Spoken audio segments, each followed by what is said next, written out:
요즘 유럽의 경제는 예전 같지 않죠. 한때 세계 GDP의 3분의 1을 차지했던 유럽이 현재는 5분의 1 수준으로 줄어들었습니다. 특히 주요 선진국으로 이루어진 G7의 2025년 GDP 성장률 전망을 보시면요. 프랑스, 이탈리아, 독일과 같은 유럽의 대표 경제 대국들의 성장률이 매우 저조한 것을 보실 수 있죠. 그만큼 유럽의 전반적인 경제가 매우 어려운 것을 알 수 있는데요. 그런데 이렇게 유럽의 경제 강국들이 침체기를 겪는 와중에 최근 몇 년간 눈에 띄게 놀라운 성장을 이어가고 있는 국가가 있어요. 바로 스페인입니다. 팬데믹 이후 유로존보다 낮았던 스페인의 GDP는 최근 놀라운 회복력을 바탕으로 이제 유로존 평균을 넘어섰고요. 심지어 2024년에는 미국보다도 더 높은 성장을 보이기도 했는데요. 그래서 이번 시간에는 스페인이 유럽 대륙의 경기 침체 속에서도 어떻게 경제 호황을 누리고 있는지에 대해서 저와 함께 아주 쉽고 간단하게 알아보겠습니다.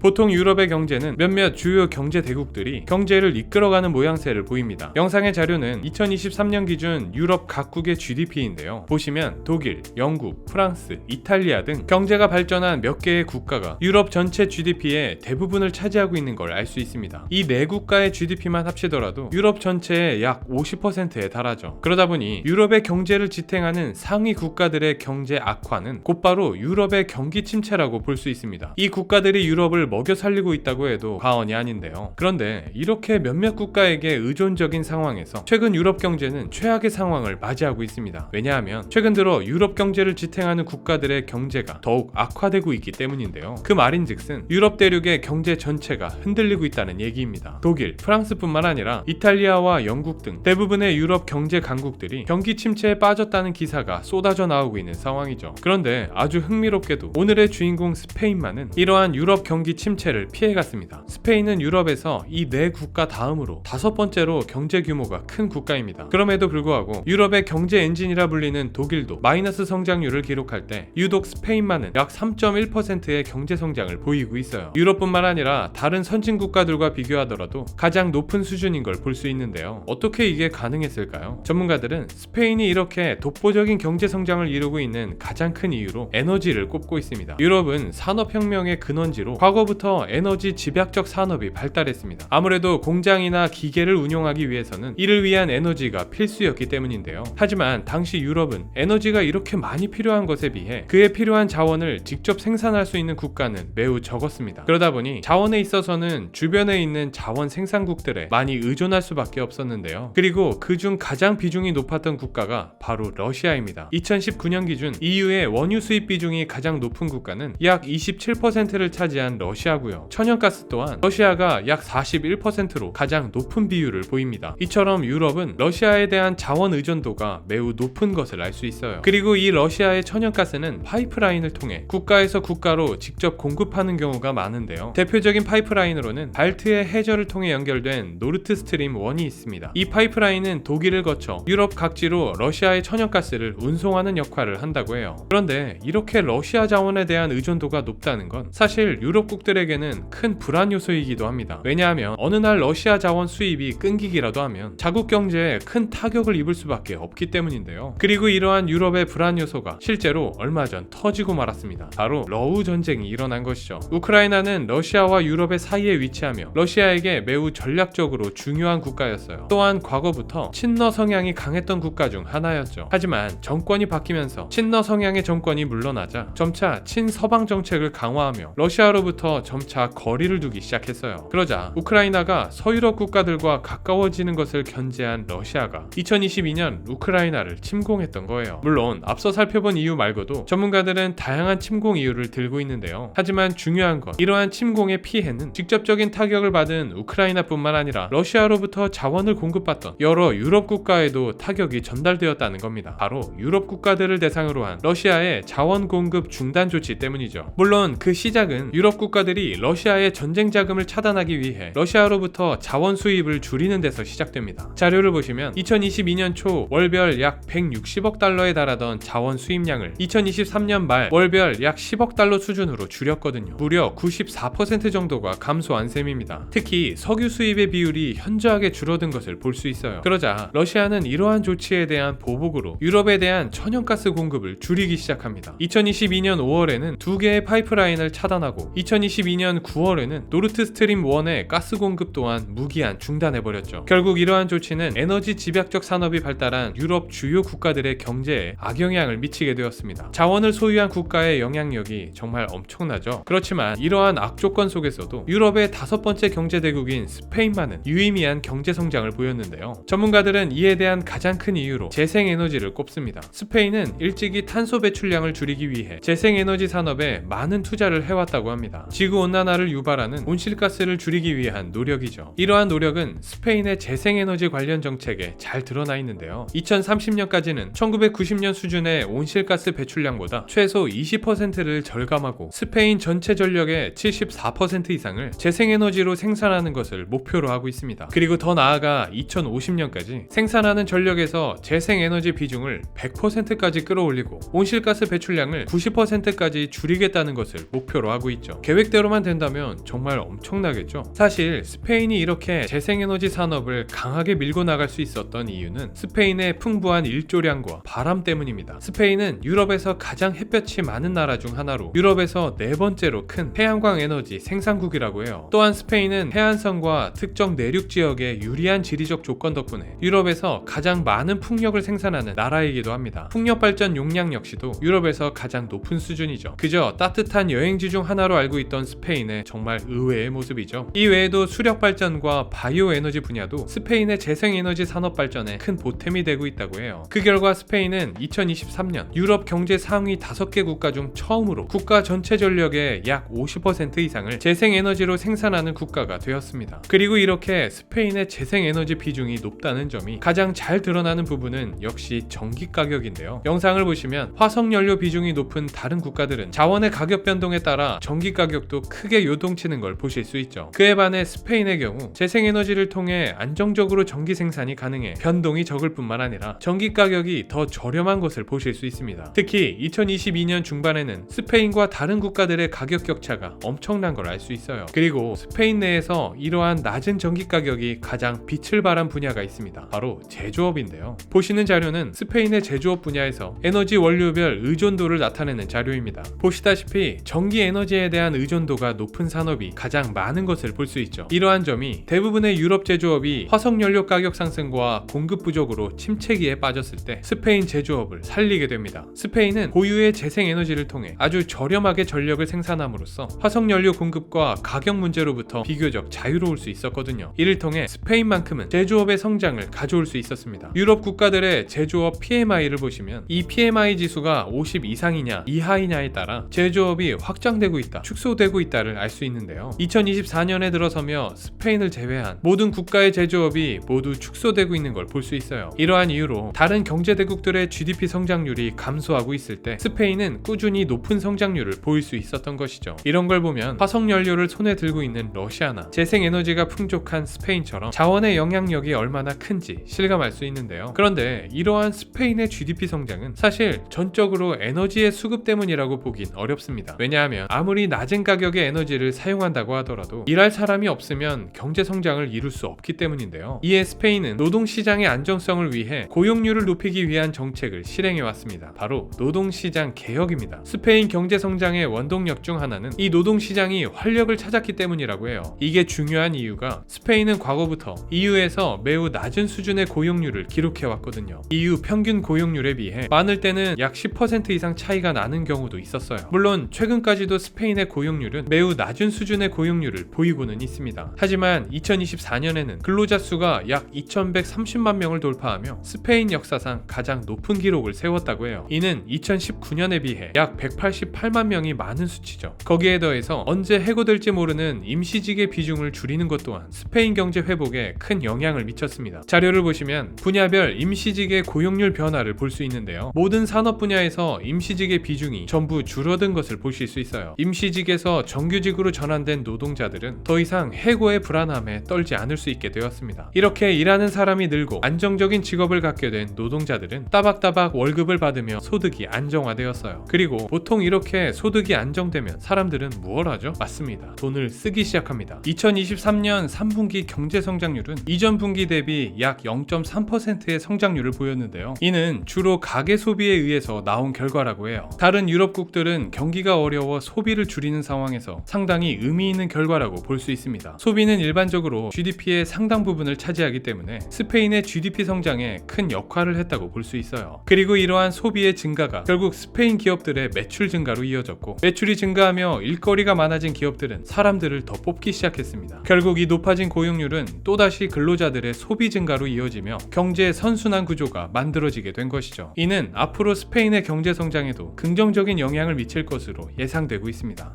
지금까지 유럽의 경제 대국이 침체를 겪는 와중에 스페인의 경제가 성장하고 있는 이유에 대해서 간단하게 살펴보았습니다. 스페인의 재생에너지 산업 발전은 온실가스를 줄이기 위한 정책으로 시작했지만 우연한 시기에 발생한 외부적인 사건으로 인해 더욱 폭발적인 추진력을 얻게 된 것 같은데요. 거기에 더해 성공적인 노동시장 개혁이 서민 경제에 활력을 북돋으며 스페인 전체 경제의 성장에도 크게 기여했다고 볼 수 있어요. 앞으로도 스페인이 이러한 성공적인 정책으로 경제 발전을 이어나갈 수 있을지는 지켜봐야겠습니다. 오늘은 여기까지고요. 지금까지 지식세포였습니다. 감사합니다.